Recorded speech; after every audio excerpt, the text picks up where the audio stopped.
Grace said she absolutely needed a car for her Christmas date with her boyfriend. And you don't have any plans for Christmas anyway, right? My mother's voice coming from the smartphone speaker sounded unbelievably calm. Christmas Day. At my home in Seattle, I could not believe my own ears. It wasn't anger anymore, but a cold sensation, as if all the blood in my body were draining away. The smartphone in my hand felt like a block of ice. It had been only about an hour earlier. I had just returned from a several-day business trip, stepping off the plane with a sense of accomplishment after successfully completing a major project. On my way home, my mind was filled with thoughts of my beloved car. I had earned a promotion just a few weeks earlier, and I bought the car to celebrate right before the business trip. After surviving late-night overtime, weekend self-study, and fierce competition with rivals, I had finally grasped the proof of my success. That alpine white BMW. 4 Series Coupe, though used, was the crystallization of my blood, sweat, and tears. I had returned home excited to see the beloved car waiting for me. However, when the garage door opened, all I found was an empty space. My treasure had vanished without a trace. With my mind on the verge of panic, I operated the security camera app with trembling fingers and checked the footage from my home. What appeared on the screen was the worst betrayal imaginable. In the video, my mother casually unlocked the door with a spare key and let my sister Grace inside.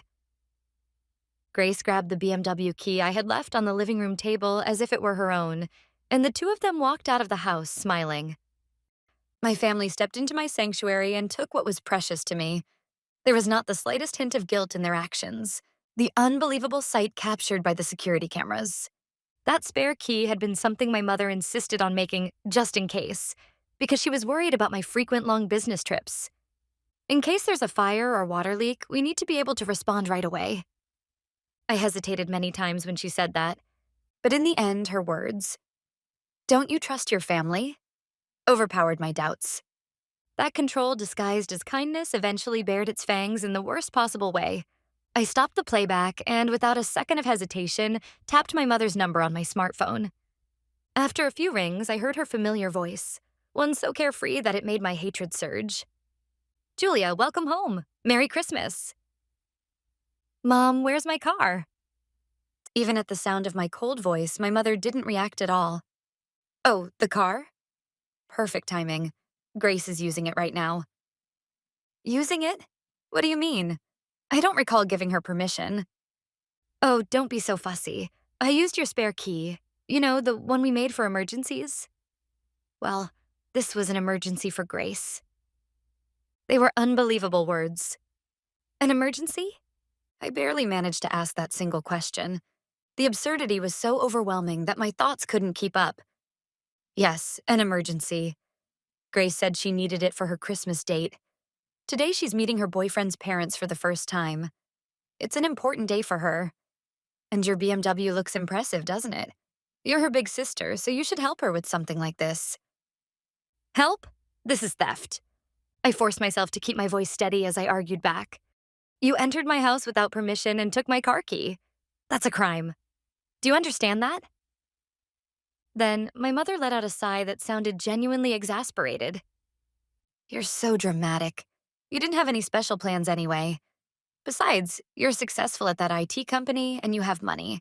So giving your sweet little sister one car as a present shouldn't be a problem, right? We're just making good use of it for you. An unpleasant memory from years ago resurfaced in my mind. Grace had still been a college student back then. She was on her way to a party with friends, driving our father's sedan, when she crashed into a utility pole because she was using her smartphone. The car was completely wrecked and had to be scrapped. But our parents didn't scold Grace at all. "We're just so grateful you weren't hurt." They hugged her with tears in their eyes and handled all the troublesome aftermath themselves. Grace showed no sign of remorse, and by the next week she was already saying, "I wonder what my next car should be." If only our parents corrected her properly back then. If they had taught her what it means to take responsibility, maybe things wouldn't have turned out like this. Are you planning to make her repeat the same thing again? My voice carried years of anger and disappointment. Grace totaled Dad's car, and even then you coddled her and didn't make her take any responsibility. This is the result. She grew up to be someone who doesn't feel anything about stealing other people's belongings.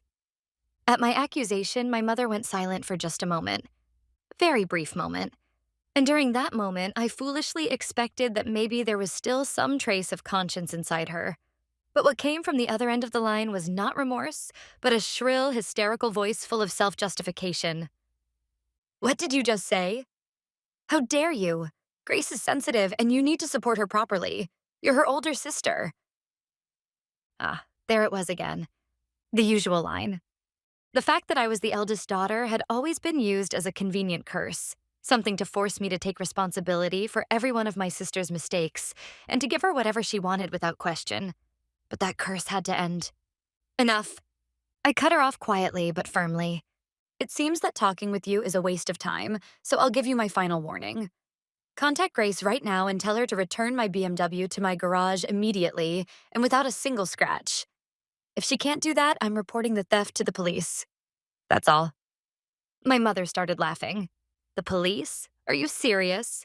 You're not actually planning to turn in your sweet sister to the police over one little car, are you? Don't be ridiculous. I'm not joking. I'm completely serious. Yes, whatever. Goodbye. Then, with a loud clatter, the call was abruptly disconnected. She genuinely believed that I would never dare to do such a thing. Her confidence, built from years of controlling and exploiting me, had clouded her judgment. Still holding my smartphone tightly, I closed my eyes for a few seconds. Is this really the right thing to do? Once I crossed this line, I could never go back to being a family again. That thought flickered through my mind for just a moment, but I pushed it away almost immediately. I opened my eyes and took a deep breath. Then, without hesitation, I tapped 3 digits on the screen. 911. 911, what's your emergency? Fire, medical, or police? Police. I'd like to report a stolen vehicle. My voice was surprisingly calm, even to myself. The operator on the other end spoke in a steady, professional tone. Can you tell me the details of the vehicle? Yes, it's an Alpine white BMW. 4 Series Coupe. The license plate is... I recited the plate number, the model year, and every piece of information that could prove the car belonged to me without hesitation. I had paid for everything with the money I earned, registered it under my own name, and insured it myself. It was undeniably my car. And with every fact I stated out loud, my resolve grew even stronger. When was the last time you saw the vehicle? Before I left for a business trip a few days ago. When I returned home tonight, it was gone from my garage. Is there any possibility it was towed? No, it was in the locked garage of my house. After a brief pause, the operator asked the most crucial question. Do you have any idea who may have taken your vehicle? I had known this question was coming, but hearing the words for real made my heart tighten sharply. Once I said it, there would be no turning back. I took a short, deep breath and told the truth. Yes, I do. My sister. My mother used a spare key to enter my home and helped her take it. When the call with the operator ended, I sank deep into the sofa, still gripping my smartphone. The silence of the house felt as if it were blaming me. Was this really the right thing to do? Once I crossed this line, I could never return to the family I used to know. The weight of that decision made my whole body tremble at last. I just wanted someone, just one person, to say, "You're not wrong." Driven by that unbearable loneliness and fear, I tapped my smartphone again with trembling fingers. And I selected the name of the one person I could trust and typed a short message. I'm sorry. I don't think I can see you today. Something serious happened. Mom and Grace stole my car. I just reported it to the police. Right after I pressed the send button, a patrol car quietly stopped in front of my house, and a police officer knocked on my front door. Miss Julia, I presume. I'm Anderson with the city police. May I ask you for more details about your vehicle? I invited him into the living room and spread out all the documents I had prepared on the table. The loan contract, the insurance policy, the registration papers. And then I showed him the security camera footage on my tablet, recording every moment of Grace and my mother entering my home and taking the key. The officer examined each document carefully, then watched the footage with intense focus before nodding deeply. I see. I fully understand the situation. The vehicle is without question your personal property. Yes, but my mother insists my sister's just borrowing it, and she won't listen to me at all. He spoke cautiously, as if choosing each word with care. Julia, in most cases, we have limited ability to intervene in family disputes. If there's even a small chance that the matter could be resolved through discussion. But I cut him off, firmly and without hesitation. There isn't. They refused all discussion. This is theft. I'm requesting action according to the law. Then he looked straight into my eyes and said clearly and decisively, I understand.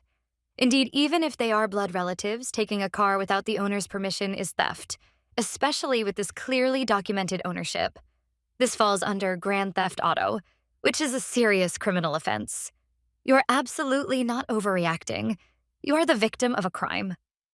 Those words had the power to sweep away the guilt and self-doubt that had clouded my mind for years. I wasn't wrong. I will immediately register your BMW as a stolen vehicle in the national network. Here is your case number. He handed me a small slip of paper.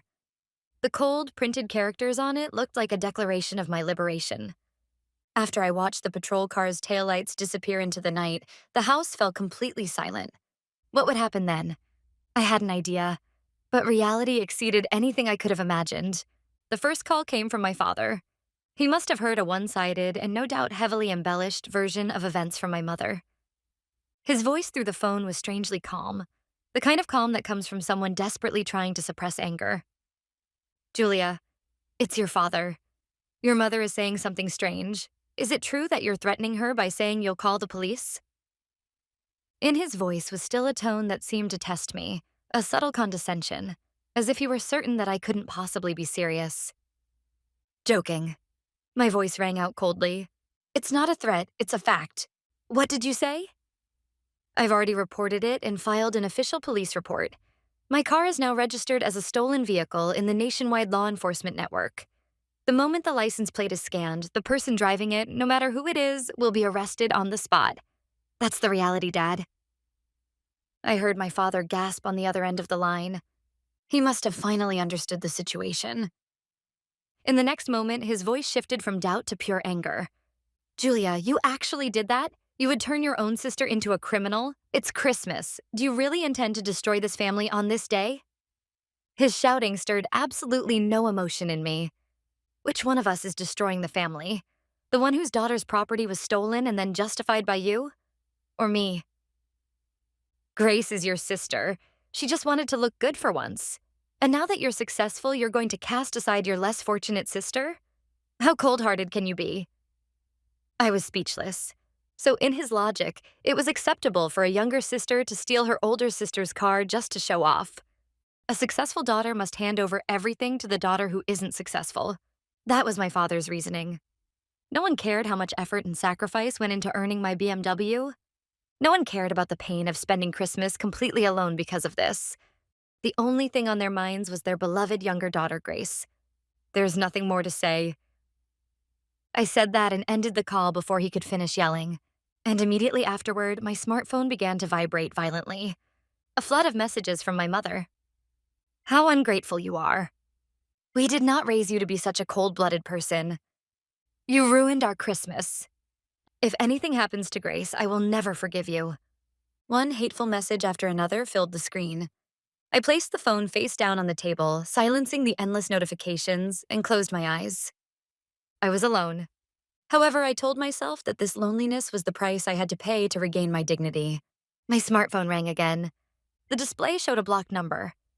For a moment, I considered ignoring it, but something made my chest tighten, and I hesitantly pressed the call button. Hello? Julia, this is Anderson with the city police. Do you have a moment? It was an unexpected call from the officer earlier. His voice carried a tone that was different from before, somewhere between confusion and discomfort. Yes, I'm available. Has something happened? Yes, well, you could say that. A short while ago, your parents called the station. I inhaled sharply. I hadn't expected them to call the police directly. Their audacity was astonishing at this point. They insisted that there was some kind of mistake, or that you were emotionally unstable and filed the report in confusion. They are claiming this is a family matter and are requesting that we not treat it as a criminal case. To be honest, they were quite agitated and were having difficulty handling the situation. He then lowered his voice slightly, as if blocking out background noise. Julia, I'll be direct. Since we have already accepted your formal complaint, we cannot halt the investigation. However, your parents are adamantly insisting that you have agreed to speak with us and withdraw the charges. So we need to confirm your final intention. Has anything changed regarding your decision to press charges against your sister? His voice sounded as though he was testing my resolve. If I wavered even slightly, everything would be dismissed as nothing more than a family argument. I answered clearly. My intention has not changed at all. I will not forgive my sister who stole my car, nor my parents who helped her. Officer, please continue the investigation in accordance with the law. Understood. I confirm that your intention is firm. Thank you. I will contact you again as soon as we have further developments. After ending the call with him, I stared at the phone screen as it faded to black. No matter how much my parents protested, my decision would not waver anymore. I don't know how much time passed after that. Around 6 p.m., my phone vibrated again. The display showed Officer Anderson's name. I braced myself, took one deep breath, and answered. This is Julia. This is Anderson. Sorry to bother you again. I'm calling because the matter we discussed earlier has been resolved. His voice had returned to the strict tone of a police officer, completely different from earlier. We have taken your sister Grace into custody in the parking lot of the upscale restaurant The Piermont, in the Lakeview district. It was one of the most famous restaurants in Seattle, known for being nearly impossible to get a reservation. From its windows, you can see the night view of Lake Union, and it is often chosen for anniversaries or proposals. Of course, there was no better stage for Grace to show off. While on patrol, an officer ran the license plate of your BMW and discovered it had been reported stolen. When the officer arrived at the restaurant parking lot, Grace had just stepped out of the car and was being escorted by her boyfriend and his family. Officer Anderson's calm explanation painted a vivid picture in my mind. Grace all dressed up, Ryan beside her, looking slightly nervous, his parents smiling warmly, and then, without mercy, the flashing blue and red lights of the patrol car illuminating them. When the officer questioned her, Grace initially claimed, "It's my sister's car, and I just borrowed it for Christmas." But when she was informed that a theft report had been filed, she became extremely agitated and eventually started shouting incoherent things, such as, "I thought it was a surprise gift from my sister." That's what we were told. I could see it clearly. My sister spiraling into panic, trying to cover one lie with another until everything collapsed. There must have been other customers and restaurant staff watching. Under their curious and judgmental eyes, Grace's pride must have shattered into pieces. Her boyfriend Ryan and his family were deeply shocked. After briefly hearing their side of the story, we arrested Grace on the spot for car theft and transported her to the nearest precinct. I see. That was all I could manage to say. Your vehicle is currently being transported to the police storage facility as evidence. Once the procedures are complete, we can return it to you, but please understand it may take some time. Yes, I understand. Thank you, Officer Anderson. After ending the call, I sank onto the sofa again as if my legs had lost all strength. It was over. All of it was over. And yet, there was not a shred of triumph in my heart. Only an overwhelming emptiness and a deep spreading sorrow. About an hour passed after receiving the news of Grace's arrest. My smartphone was silent, the eerie quiet that comes after a storm has passed. Our parents were probably busy at the police station trying to arrange their daughter's bail, or perhaps frantically searching for a lawyer. Either way, it wasn't hard to imagine that they were blaming me entirely for the situation. What broke the silence then was not the ringtone of my smartphone, but a knock at the front door. A gentle yet clearly audible knock. Had the police come again? Feeling uneasy, I cautiously looked through the peephole. Standing there was someone I never expected. My partner, Noah. In his hands were a warm cup of coffee and a bag of pastries. The moment I saw his worried yet gentle smile, the tension I had been holding inside for so long snapped apart like a broken thread. As soon as I opened the door, tears streamed from my eyes, far more than I could possibly hold back. I'm sorry, on a night like Christmas, I'm the one who should apologize. I should have come sooner. I wanted to come the moment I saw your message, but work kept me tied up. I'm sorry I got here so late. Without another word, he gently pulled me into his arms and slowly rubbed my back. Noah stayed beside me silently until I was able to speak. Then, as I began to recount everything, bit by bit, piece by piece, he listened without interrupting even once, his eyes fixed on me with complete sincerity. When I finally finished, he took my hand and held it firmly. Julia, you didn't do anything wrong. Not a single thing. To protect your dignity, you made an incredibly painful decision, all on your own. I'm truly proud of you. His words sank deeper into my heart than any comfort could. I had thought I was fighting this battle alone, but there was someone who believed in my choices and stood by my side. That truth slowly began to thaw the ice that had formed around my heart. I ruined Christmas, didn't I? I said through tears, and he smiled softly. What are you talking about? Christmas is only just beginning. Come on, my family is waiting to see you. At Noah's words, I hesitated for a moment. But I'm not in any state to smile right now. Sensing my conflict, Noah gently wrapped an arm around my shoulders. You don't need to force yourself to smile. I just want you to know something.